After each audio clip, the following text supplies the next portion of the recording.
Where does yesterday's future, which is already here, meet today's future, which is about to happen, and tomorrow's future, which could be just minutes away?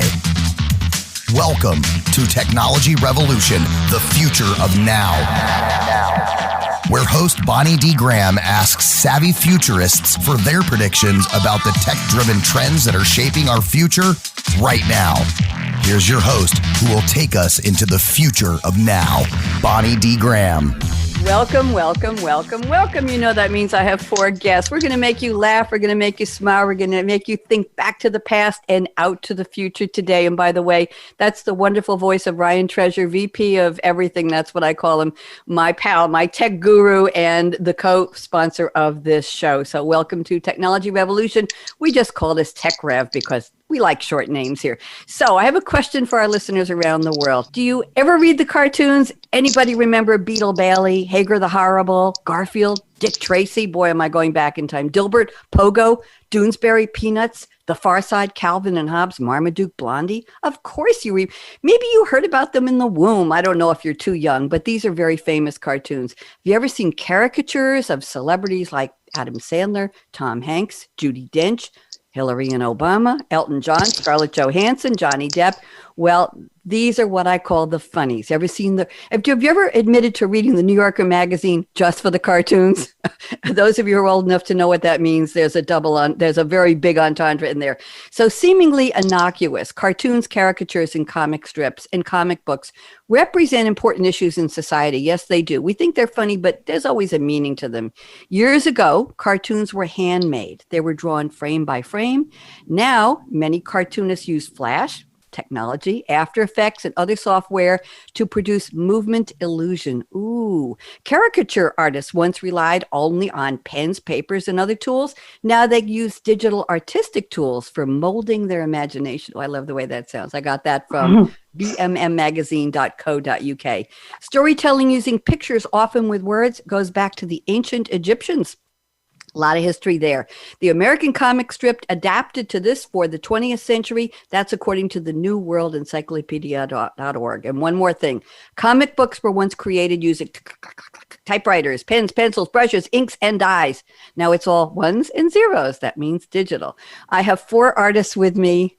I'm so happy to have all of you. I'm on Zoom. I have the pleasure of seeing them. Most of them are smiling. There we go. They're waving. We will have a video of this and I'll post it somewhere and we'll see if we can promote it. We have Bruce Outridge, wonderful friend to the series. Bruce has been on before on trucking, another one of his life passions and life works.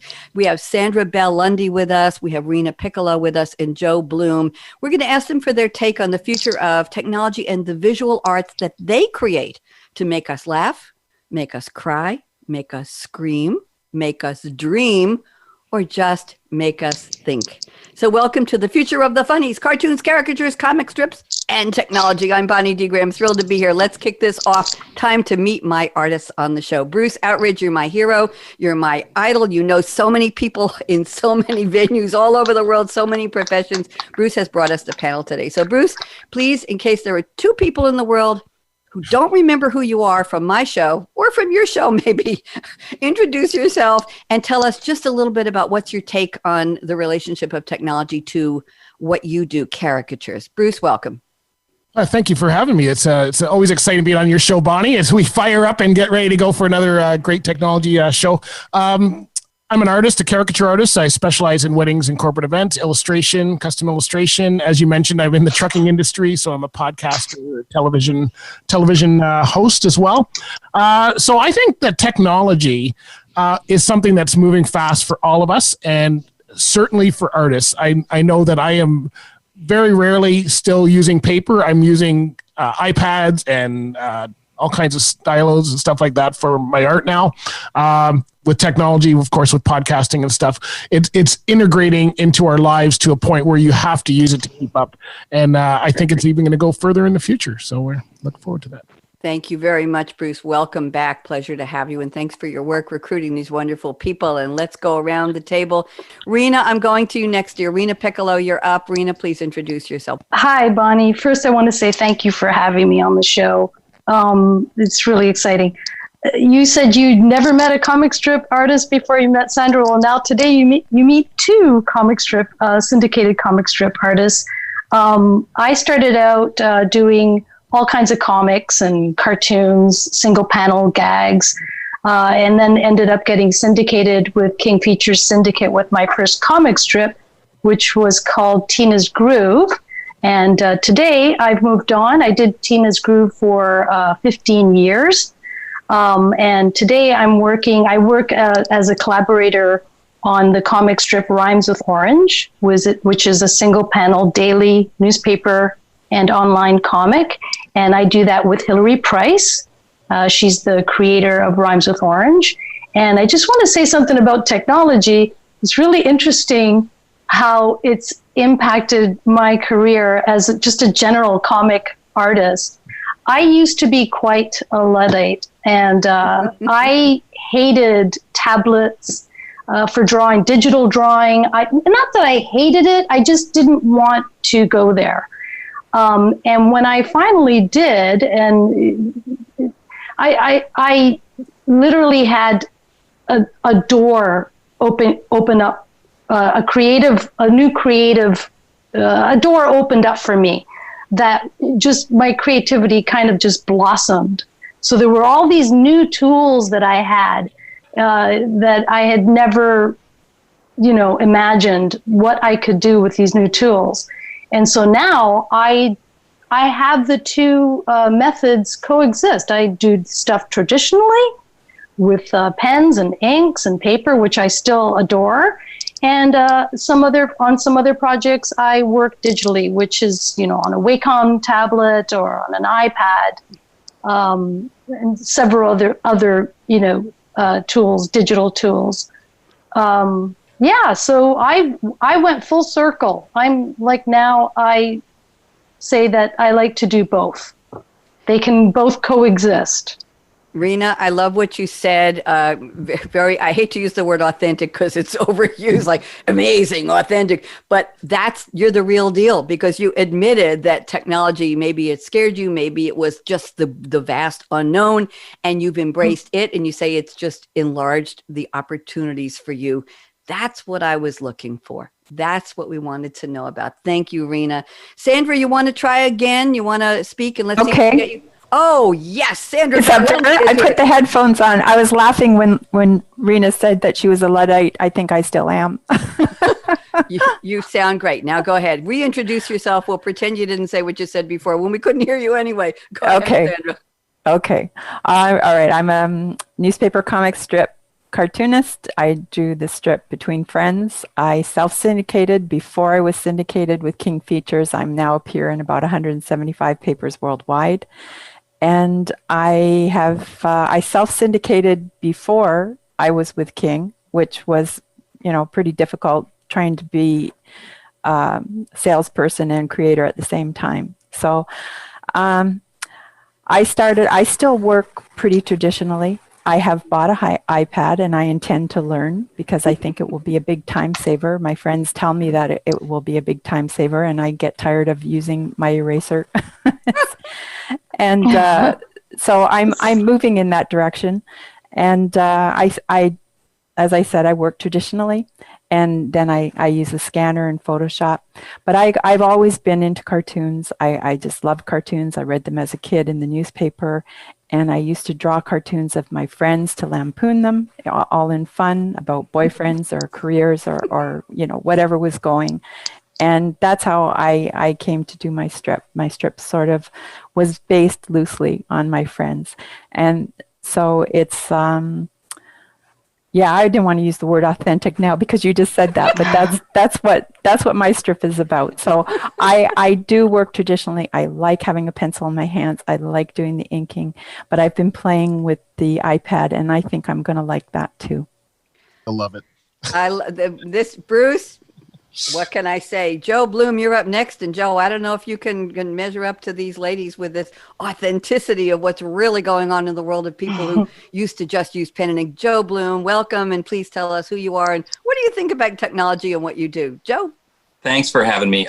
No, I can never measure up to women. Sorry. I can't do that. I'm a guy. That's a state knows. Yes, I'm married. I know how to. Yes, I think that we all share one thing in common here, where we started out in an age when very much traditional media was the way we made our living. I might be on the surging of the internet when I was a teen, so I sort of started to embrace that. But even in college, I didn't like digital art. I thought that was cheating. And it often looked digital because the tools were still being refined from Photoshop 1, Photoshop 2, and the first tablets. That's when I started learning.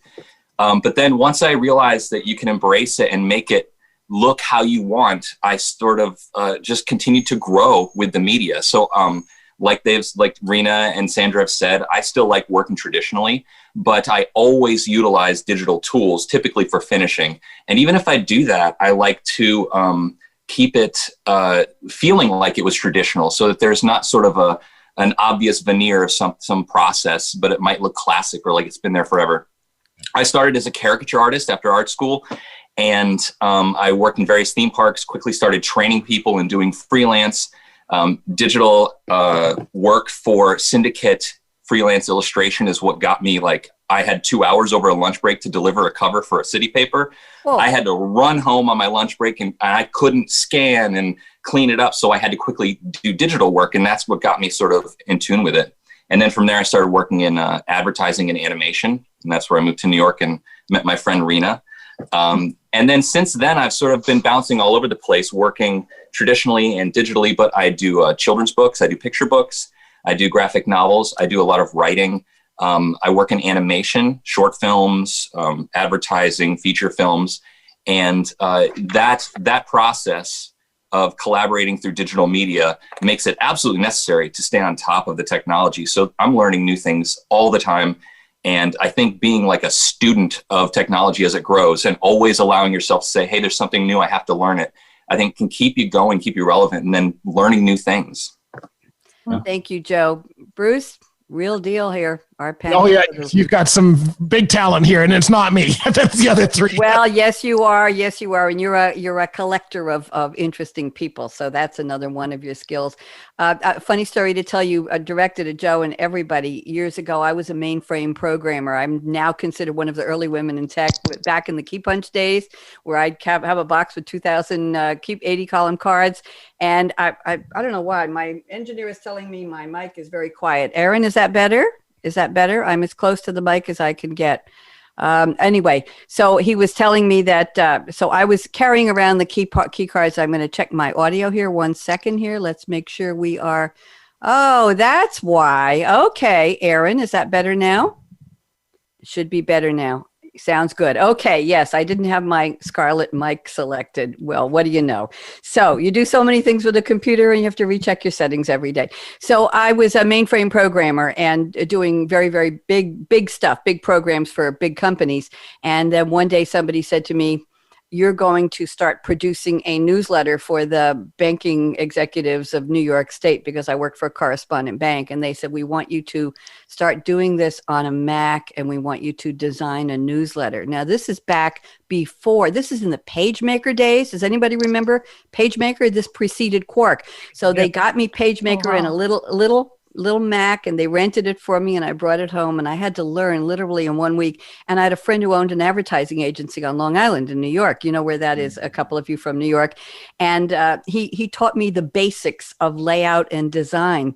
And I spent 1 week staying up till 3 a.m, learning how to use PageMaker and figuring it out. I ended up designing this newsletter, figuring out how to place graphics and how to do headlines and how to use typography and how to move things around. And I ended up designing newsletters that actually got sent out to all of the bigwigs in the banks in New York. But I remember, and I resented that I had to leave the big computer and go to this little thing, talking about technology, to this little thing with a mouse. What's a mouse? This little thing you move around on the what? No, come on, don't undignify me. Don't tell me that you want me, this toy, I'm supposed to do something. Anyway, I was a resistor, and I ended up starting my own graphic design business years ago. Nothing like what all of you do, but I have some more tech stories to tell you about design, and I appreciate All of you. I'm so thrilled to have you here. So now it's the time of the show when I've asked my guests to send me an interesting quote from a book, a movie, a song, a person, famous, not yet famous. They're going to be famous after hearing about their quote on this show. Of course, Bruce has sent us a quote from E.E. Cummings. E.E. Cummings, Edward Estlin. E.E. Cummings, October. He's got a birthday coming up, 1894 to 1962. He styled his name as lowercase e space Cummings, American poet, painter, essayist, author, and playwright. He only wrote just shy of 3,000 poems, 2 autobiographical novels, 4 plays, and essays, one of the most important American poets of the 20th century, associated with modernist freeform poetry. Here's the quote that Bruce has selected. Bruce, I'm going to ask you to relate the quote briefly to our topic today. The quote is, "It takes courage to grow up and turn out to be who you really are." There's our authentic word buried in there somewhere. Bruce, go ahead. Yeah, I'm still trying to grow up, and hopefully one day it's going to happen. I'm only 57, so anyway. But I think that "Always Do You" is something. The book that I've got that from was Russell Simmons. But if you always do yourself, it doesn't matter how much technology plays into what you do. You still have to do you. So I get a lot of people who ask me because I draw on the iPad. So if I say I'm going to do it on the iPad, they go, "But I want a real drawing." I am still doing a real drawing. It's just on the iPad. They don't seem to understand that you can actually draw on the iPad. And no matter where technology takes us in the future, and myself, I've got podcasts and everything like that, that you still have to be yourself. The technology doesn't change you. It changes maybe your process. It maybe changes your efficiency, but it doesn't change the kind of art you are, who you are inside, what you want. So, getting a new, new tablet or getting into a new program doesn't change you as an artist. You're still going to think the same way. You still will do the same. And I know if you go into Photoshop, there's a million filters. I think most of us probably don't use any of them, and they're all there. We can all use them. Yep. But at the end of the day, it doesn't look like our art if we use too many of them or you use them out of character. So at the end of the day, just be doing the things the way you do them, even though you're using technology, is the way that I think you can embrace it for the future. Thank you, Bruce. Very wise. Everybody, let's give applause to Bruce. Very, very wise. We have the wise man, Bruce Outridge. Thank you very much. That doesn't happen often. I'm glad it's on tape. Sandra, you're next. Sandra has sent us a quote from Finding Nemo, and this is from the character Dory. 2003 American computer animated adventure film produced by Pixar Animation Studios, released by Walt Disney Pictures, and Ellen DeGeneres voiced Dory. Dory is a wide-eyed blue tang fish who suffers from memory loss every 10 seconds or so. And here is the quote: "Just keep swimming, just keep swimming, just keep swimming, swimming, swimming." Sandra, how does this relate to our topic? I think I know, but Sandra, you're up. Talk to me. Yeah, I think you just have to adapt. Nothing is static. Nothing stays the same. When I was first working with my editor at King Features, and he was telling me about scanners and how you could scan your work and use Photoshop. And to me at the time, I thought it was rocket science. I thought, that's just so beyond me.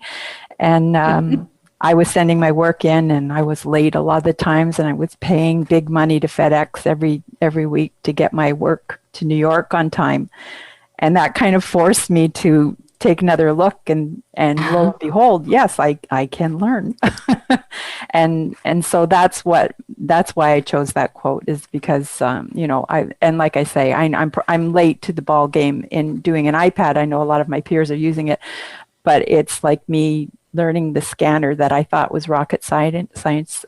You just have to keep moving forward, and you have to embrace the new things. We love the quote, Sandra. Thank you so much. So swimming, true. Swimming, swimming. I had an artist in Great Neck, a lady who came on my TV show when I was living there, and she used to draw and sketch it wasn't Sketchbook, it might have been the Brushes app on her iPad. And then she would do the outline and fill it in. She could do still life. She could do human figures. And then she would send it to a printing company and have them printed in 2 by 3 foot size or bigger. The resolution was unbelievable, but she did it all digitally. She was also trained as a brush artist, as an original classical artist, but she moved her art to the digital world, to the iPad. And she came on and she did some pictures while she was on the TV show with me, and it was fascinating to watch her work. So thank you for that. Rina, you're up next. Rina sent us a quote from Shirley Jackson. The quote is from the book, The Haunting of Hill House. It's a 1959 Gothic horror novel by American author Shirley Jackson, considered one of the best literary ghost stories. I didn't know we had literary ghost stories. I don't know if those go together. Literary ghost stories published during the 20th century. It's been made into 2 feature. Thank you. Joe's holding up a picture of, did you do that cover, Joe? Scary Stories Treasury. Whoa. Is that your artwork, Joe? No. Okay. It's made into 2 feature films, a play, and is the basis, loosely based on a Netflix TV series was based on it. Shirley Hardy Jackson, 1916 to 65, was an American writer. And over her career, which spanned 2 decades, she composed 6 novels, 2 memoirs, and more than 200 short stories. I think we call that prolific. Here is the quote Rina has selected. You never know what you're going to want until you see it clearly. There's so many levels to meaning to that. I know. The cartoon clearly. Go ahead, talk to me. She never just gives a line. She's got to like make it so intriguing and kind of poetic, but in a very simplistic way. I love Shirley Jackson. I chose this quote because it kind of ties into what I said earlier about embracing or learning to embrace technology and finding in it this whole new universe of things that I can do with my cartoons and comics. Where do I start? How did I know, to tie it into the quote, how did I know that I would enjoy and love animation, making things move? How did I know that I would absolutely love to look for, bits of audio to match my cartoons? How did I know that I would love GIF animations, creating GIF animations or GIF animations? Still don't know if it's GIF or GIF. Nobody knows. Nobody knows. Yeah. Join the club. So, yeah. And how did I know that I would literally improve and encourage further creativity by having all these new tools until I actually saw it clearly, until it was, literally right in front of me. And that all happened when I decided to buy an iPad back, I guess it was like the first generation iPads. Mm-hmm. And it completely, I bought it basically, to listen to podcasts and things like that, and, have a music library that I could have easily accessible. And then I discovered that there were all these apps that you could, even take a traditionally drawn drawing and manipulate it in some way, make it move or, add to it. And that's where I learned some new skills. And I think if I hadn't embraced the iPad in such a way, and all the wonderful apps, the creativity apps that are available out there, if I hadn't, I really believe I wouldn't have developed the skills that I have today to work on the projects that I'm working on right now. And so it really did open up a new world for me. And going back to what Joe was saying, he mentioned something about still drawing traditionally. I also still draw traditionally. I can't get rid of that. That's something that is a part of me. I have a sketchbook that I like to doodle and write and draw in. And I illustrated an entire science book, literally on paper. Quirky quirks. Yeah. I did that traditionally with brushes and inks and paper, Strathmore paper. And so, yeah, going back to the quote, you don't really know what you're going to want until it's literally before you. Lovely. Thank you. Thank you very much. Rina, I think you were nervous before we started the show. You are so in your element right now. You are so in your glory explaining things, and I'm very happy. I told her nothing happens bad to anybody on my shows. We all live past the show. So now I know I look nervous. Now you just told me. No, you said you were nervous. You said you were nervous. You're lovely. Thank you very much. Let's go to Joe's quote. Joe wasn't satisfied with one quote. He said, seriously, you're limiting me to what I want to be. I don't care, Bonnie, what the format of your show is. I have to say, Joe, I'm teasing you. Joe said 2 quotes. Let me read both of them, a little bit about each of them.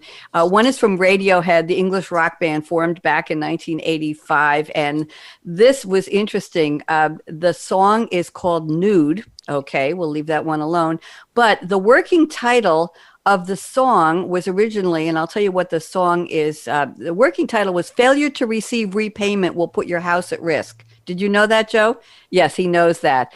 And it was known as Big Ideas Don't Get Any. So that's the quote. Don't get any big ideas. They're not going to happen. You can all look up the lyrics. They're interesting. And he also sent a quote from Val Dodd in The Master by Paul Thomas Anderson. The Master is a 2012 American psychological drama film written and directed by Paul Thomas Anderson, starring I never know how to pronounce his name, Joaquin Phoenix, Philip Seymour Hoffman, no longer around, and Amy Adams. Interestingly enough, The Master was shot almost entirely on 65 millimeter film stock, making it the first fiction feature to be shot and released in 70 millimeter. Those translate to the same thing since Kenneth Branagh's Hamlet in 1996. There's a lot of history. Here's the quote from Val Dodd. He's making all this up as he goes along. You don't see that? Okay, so here are the 2 quotes together. One is, don't get any big ideas. They're not going to happen. And the other one, he's making all this up as he goes along. You don't see that? I'm going to pretend they came from the same place. Joe, bail me out here. I'm out on a limb. I don't know where I'm going to fall off. Go ahead.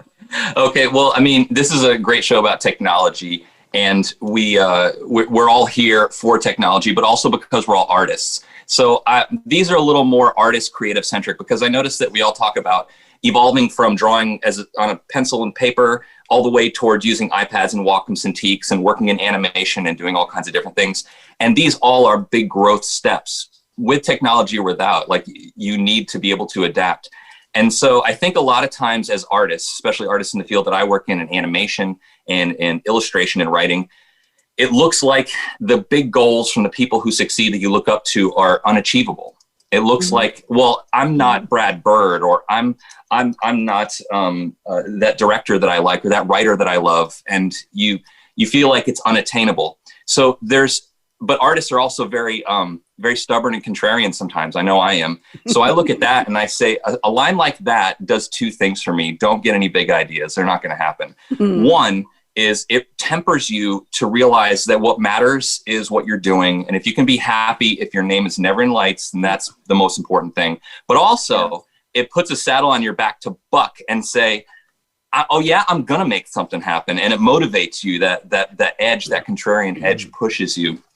And then the other quote is kind of in line with that, because also looking at the people we admire and our role models and the people who set a standard for what we want to do with our craft and our art, I look at that and I say, it usually feels like some grand illusion. How did they get there? They must have some special sauce. They must know the right people. But honestly, everyone's just sitting down and doing the work like you are. So there's that line from The Master, which is my favorite film. He tells Freddie Quell, it's the son of the Master, of Philip Seymour Hoffman's character, as Freddie, played by Joaquin Phoenix, is saying, you should listen to your dad, you might learn something. He's like, he's making all this up as he goes. And I realized in working with some bigger producers, directors, and other artists and creatives on projects, working for them, working with them, they're sitting down and making things up just like you do. There's no magic to it. It's just hard work. And so I think both of these statements demystify the celebrity of anyone who has become famous as an artist or well-known, or you admire and feel like, I'll never be like that person. And it also gives you motivation to say, yeah, there's just a wizard behind the curtain. That's all it is. And I can do that. And the Emperor's New Clothes. Go ahead. Who was talking? Yeah, sorry, it's me. I wanted to say that just Joe's quote. It doesn't matter. Interviewing a lot of artists on all levels that I do on my show, and I'm sure you do too, Bonnie. You find that they're not that different. Even the ones who are what we call celebrities and we look up to have the same issues we have now. They don't think they're at the top of their game, and so they keep moving along too. So I think it doesn't matter where you are. We all have the same issues we're trying to deal with and things that we're trying to grow with. Thank you, Bruce. Very, very interesting. I have a question for the full panel. When I opened the show, I mentioned some famous cartoons. Were any of you motivated by them? Do you remember them? Excuse me, growing up, Beetle Bailey, Calvin and Hobbes, Marmaduke, Blondie, Dick Tracy, Betty Boop, The Far Side, Doonesbury Peanuts. Let me just go around the table quickly.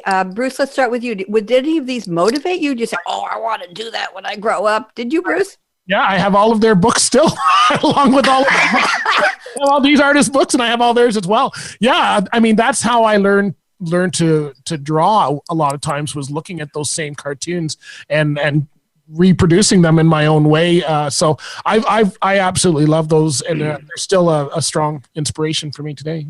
Thank you. Sandra Bell-Lundy, what do you think? Do you remember those? Do you read them? What do you think, Sandra? Oh, absolutely. I always read the newspaper comics, and, Peanuts was probably my favorite as a kid. But I'll tell you that when I was trying to get my strip syndicated, I saw Kathy Geiswhite published with Kathy, and she was that was a big motivating. It made it real to me, because I thought, there's a woman who's doing these comic strips. I just hadn't thought about it before.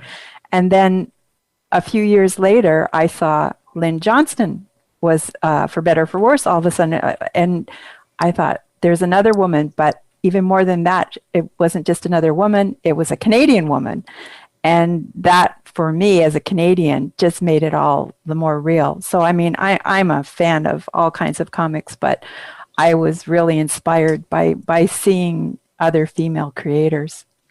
Nice to know. Thank you very much. Very interesting. Inspired you in a different way than it inspired those of us who were just casual readers. Rina Piccolo, what do you think? Did you get inspired by these? Do you remember them? I do remember them. And like Sandra, I adored Peanuts. Those characters were, to me, they were real people. Drawn so simply, but they just gave off that, this is a real universe. And of course, at such a young age, I remember thinking, or not thinking rather, I wasn't even aware that there were people, there were cartoonists that had to create these things. There was someone on the other end, drawing them and coming up with the ideas and writing the word, the dialogue. That wasn't even a thing. I mean, when you're young and reading the cartoons, you don't really think in that way. I didn't even think it was a job until I was probably like, I don't know, talk about a late bloomer. I didn't even think that it was a job or a career choice until I was much. What were we going to say, Bruce? Sorry, I didn't know. So I grew up with them, and then I kind of, when I was older, I got into underground comics, and then that was a whole new ball game. But yeah, absolutely. The traditional comic strip, big fan, always. Thank you very much. And Joe Bluhm, what do you think? How did these influence, or not you? What do you think? Oh, absolutely. When I was a kid, I would read the Sunday Funnies in the paper every week. My brothers and I would have to fight over them. And I remember all the classics. I even remember the ones like Doonesbury, where I had to think a little bit more as a child. But then they started to influence me as an artist as well, not just in that they were beautiful and I liked the format, but I remember two specific things. I was a big fan of Garfield when I was young, so I had a Garfield coloring book, and I would color him in orange and then Odie yellow and take it to my mom, so proud. And she would say, "That's good, but look, if you press harder on the bottom of the shapes, it creates a shadow." And then I was learning how to draw. I also would look at Calvin and Hobbes, and I would wonder, why do these drawings look so good? I draw with pen. It doesn't look that good. So I would have sheets of tracing paper, and my mom, again, my biggest teacher, would suggest, why don't you put tracing paper on top of it and draw it, and you'll see what you find.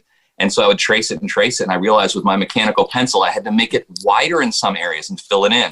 I didn't know the term at the time, but I learned about line weight with inking and with pens. And so they were not just like my entertainers as a child, but they were my teachers.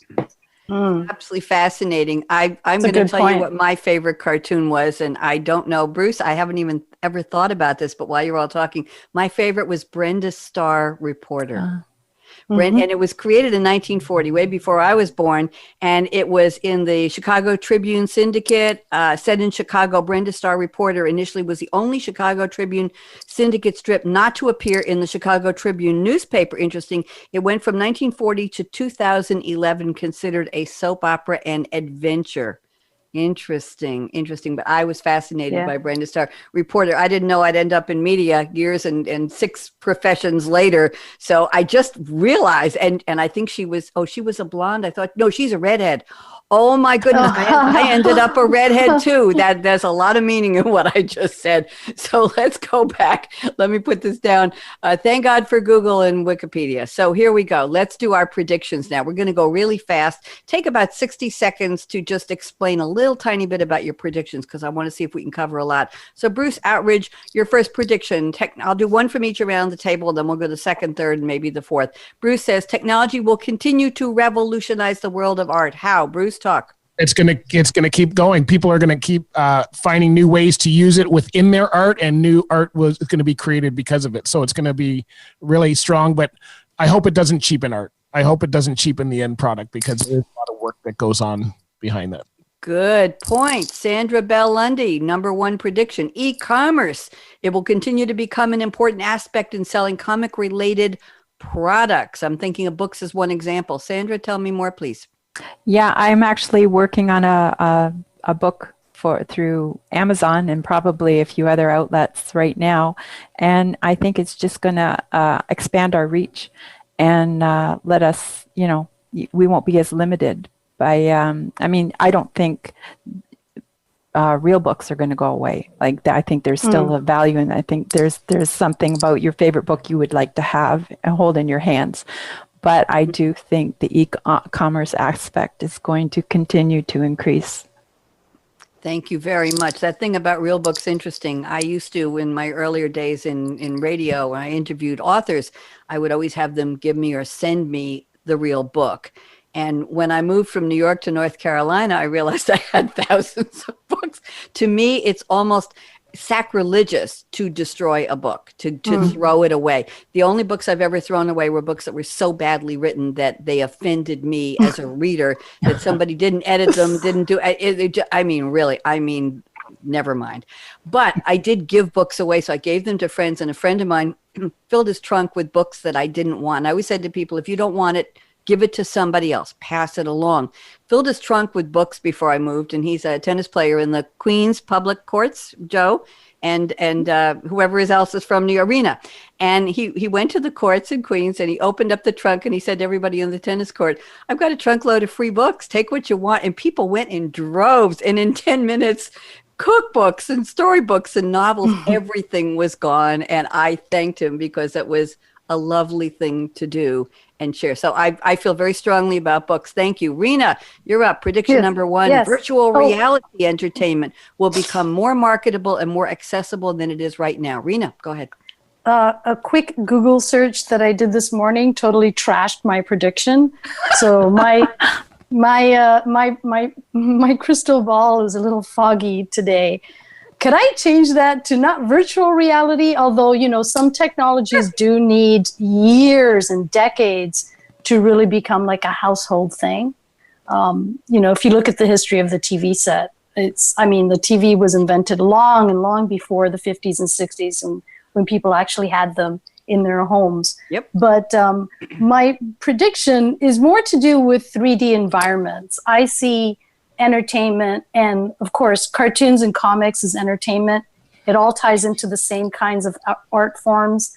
We're going to see more 3D environments, I think, for storytelling in general.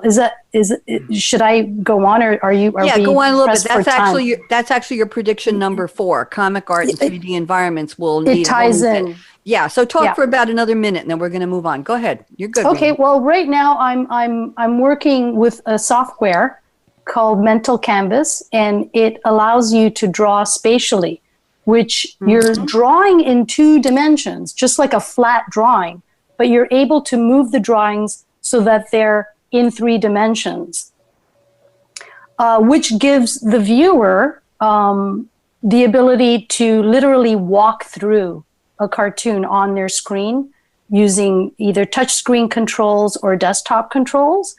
And the first one I did came out about a couple of weeks ago, or actually was more like a month ago.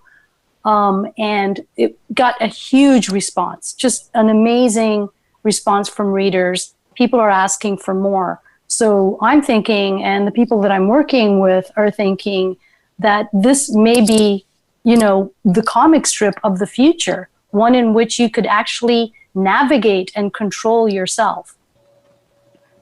Thank you very much. Yeah. Very interesting. Glad to have that technology introduced. Thank you, Rina. And Joe, let's go to your prediction number 1. This is interesting. Joe says art will become more democratic through evolved digital tools. And then he says, this is good and bad. I'm going to let you finish that sentence. Go ahead, Joe. Yeah, well, because there are so many digital tools and so many bits of technology that we can utilize now, it's being stacked, much like algorithmic. People are learning and they're creating tools within tools. I know that I get ads all the time online for, hey, here's a paintbrush set for Photoshop where you can add stars, you can add clouds, you can add mountains to your image. So if I'm doing an advertisement and I need a background that looks realistic, I don't need to do so much photo manipulation and painting. I can just buy that set and go click, and now I have a beautiful night sky and just manipulate the colors. This is being seen in a lot of different areas. There's even AI that can take a photo and make a caricature of it, albeit not so good. There's so many different things like that where people who are learning art now are standing on the shoulders of tools and people who made those tools. And so I started seeing in character design about 10 years ago where I would see people do their version of character design, but I could tell that they use like a color burn or some kind of layer in Photoshop that did a grading of color. And that substitutes their color theory for a quick fix that they learned in Photoshop. So this is really good because the tools will create a lower barrier of entry for ideas. I think it's great. Like to be a storyboard artist, it always seems to be the barrier of entry is your drawing ability. But that doesn't mean you always have the best shots in your head. So there's a lot of ways that people who have the talent to be able to do this but don't have a certain craft can be part of a system, part of entertainment, part of telling a story.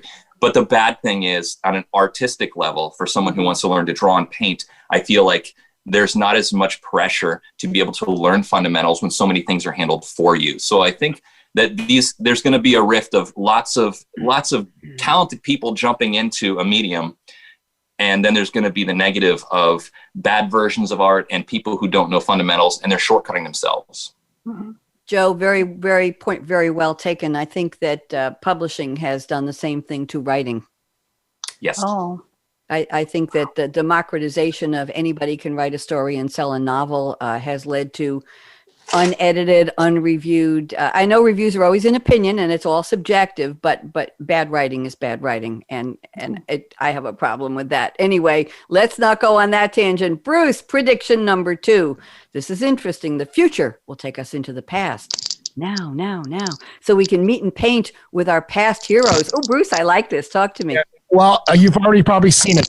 They did the hologram with Prince. I've seen this done with a number of different people on the news. One of my favorite artists from the past is Norman Rockwell. Could you imagine the excitement if I could have a hologram of Norman Rockwell and we're painting the same, drawing the same scene or painting the same scene with your favorite artists? And I think we're going to see that. I know Rina was just talking about virtual reality. I've done that where you actually can draw in virtual reality and you're drawing like if you're drawing on a blackboard with somewhere. That's going to be a great teaching tool in the future. And I think this is going to be a way of us connecting with the past. I know, to do that is not mainstream right now, but in the future, I see that being created. So now when you go to an art class and we're talking about Norman Rockwell. And by the way, here he is drawing in a studio and life size, and you see exactly, and you can replicate that. That's going to be amazing for those of us that have a past that we enjoy. Thank you very much. Let's go to our next prediction. Sandra Bell-Lundy, number 2. You know what? I'm going to go to number 4. I like that one. Sandra, print versus online. You say newspaper comics are in obvious transition period as print newspapers increase their online presence. And what do you think the comics will evolve? How do you think? Sandra?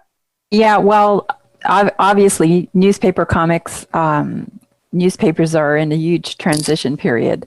And I don't think any of us really know.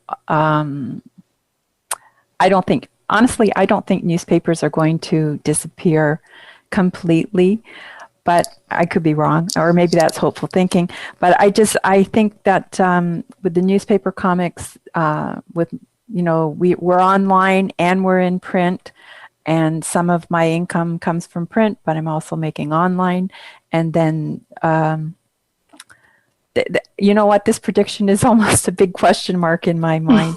But there's different outlets for newspaper comics, I think, than there used to be, and they're, like I mentioned earlier, the ebooks, or I've been asked to do presentations through Zoom, and rather than being asked to go to a physical place and give a talk, and they're related to my comic strips.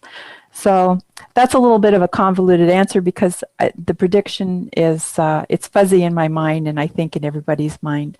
But we're definitely in a period of transition, and not so much the comic strip itself, but where it's going to be, where it's going to land. Thank you. And you know what, Sandra? Fuzzy predictions are some of the best predictions, because in essence, all predictions are fuzzy, because we don't know. We do not know what the outcome will be. We do not know where it will go. So I appreciate your insights. That's all I was looking for, and that was perfect. No apologies needed. Who knows? People who know too much about the future scare us. So we don't want to go there. Okay, Rina, I'm looking at your prediction number 3. While print and digital continue to coexist, publishing in the niche category of syndicated daily comic strips, I believe big changes may be coming. I like that, may be coming. Rina, talk to me for about a minute. Go ahead. It kind of ties into what I was talking about earlier about, different ways to read a comic strip. And it really is the same prediction in a way. I think print and digital will continue to coexist, because they have different roles, I think, to people who use them. But for comic strips, like Sandra, I don't think newspapers will disappear, but I think newspapers need a digital outlet that's different and that readers will gravitate to. And I really think that a comic strip that the reader could be engaged, you usually read a comic strip in 30 seconds, 40 seconds, maybe a minute, no longer than that. Well, you could create a comic strip where the reader is engaged for 15 minutes because they're literally inside it exploring. And I find that it's just something that, not to say, I'm not going to say big things like save the newspapers, but for online newspapers, it could definitely usher in an entire new era of cartooning and comic art. Thank you, Rina. Very interesting. And Joe, let's get your prediction number 2 in here. This is fascinating. They're all fascinating. I treat all predictions with the same level of fascination. Joe says animated films will be made by 25 to 50 people at home. Joe, as I say on some of my shows, please unpack that for me. It's very, very tight. Who are these 25 to 50 people? Can I be one of them? Go ahead. Well, I only started in animation about, I would say 15 years ago or so. And I've always been a fan, but it started getting into the trenches of it and learning all the tools. The tools evolved so much. And we're looking at, for the last 15 to 10 years, places like Disney, Pixar, DreamWorks, Blue Sky having 2,000 to 5,000 employees and having 500 to 800 people working on a movie that costs $100 million. Now I work a lot in my animation doing short films and sometimes in feature, but in advertising as well. And we're doing 1-minute commercials with teams of 8 people in 2 months. And then you can see when you have, especially in the time when we all, during the coronavirus, we have to be home. A lot of people have adapted to that. So you're seeing people like Chris Meledandri found Illumination, which decided to contract out small studios all over the world and small teams. They went from making productions with 250 artists to making them with 100 artists. And then now we're looking at, I can see when one person has a very high level of craft and skill set, they can do 3 people's jobs in half the time. So if you find the right team, I think what we're seeing now is an evolution that people are always afraid to make that next leap, just like they were afraid to trust Chris Meledandri for illumination. Now I think they're afraid to take that next leap, whereas you can say, I want to really find those savvy 25 people and make this CG feature film at home because the tools are so simple. This person knows 3 roles. This person's motivated. Let's go. I think that's the next thing I want to try to do. And I think a lot of people are finding that very hard to understand, but I guarantee you in the next, I'd say 10 years, that's going to be a reality. Very, very interesting. I'll tell you quickly about a project of a gentleman who's been on some of my radio shows in the past. His name is Gregor Collins, and he looked at his phone one day and said, who are the people in my phone address book? And he contacted them and said, would you like to tell me in 90 seconds about your life and what you're doing right now? Who are you? And he created a project called The People in My Phone, all done on iPhone, filmed, edited, produced, the whole works. And he has a website with the vignettes of all of these people. It's an absolutely fascinating project. It's not a full movie, but he met them in a place that mattered to them physically. He lives part-time in San Francisco, part-time in New York, in parks, in museums, on streets. And he asked them to talk about themselves. And he reduced whatever they did to 90 seconds and published that in People in My Phone. And I think you'll all get a kick out of that. So go find them. The People in My Phone. It's Gregor Collins. And I think you'll all like that. Quick question for all of you. I need a 1-word answer from each of you because I can have a 1-sentence answer. Don't put too many commas and semicolons in the sentence. So Bruce, let's start with you. Is your goal with your caricatures to make people laugh, make people cry, or make people think, or a combination thereof? Quick answer, Bruce, and I'll go around the table. What do you think?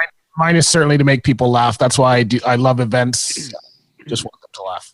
Caricatures. Okay, so laughter. Wonderful medicine. Let's go to Sandra. Sandra, in your work, what is your goal? Is it mixed? Do you want them to laugh, cry, think, yell, scream, think some more? Or do you want them to say, just, wow, she's a great artist? What's your goal? Well, of course, I want them to think I'm a great. No, my purpose in doing my comic strip is totally self-expression. When I'm doing my comic strip, I'm doing what I want to say and what I'm thinking. Thank you. Rina, you're That's next. cheating. Brief answer. Rina, go ahead. Can I choose 2 words? Scream, laugh. Okay. I want them to scream, laugh. Scream, laugh. I like that very much. Some of us have been known to scream with laughter. So there you go. And scream with horror too. And Joe Bluhm, what's your goal with what you do?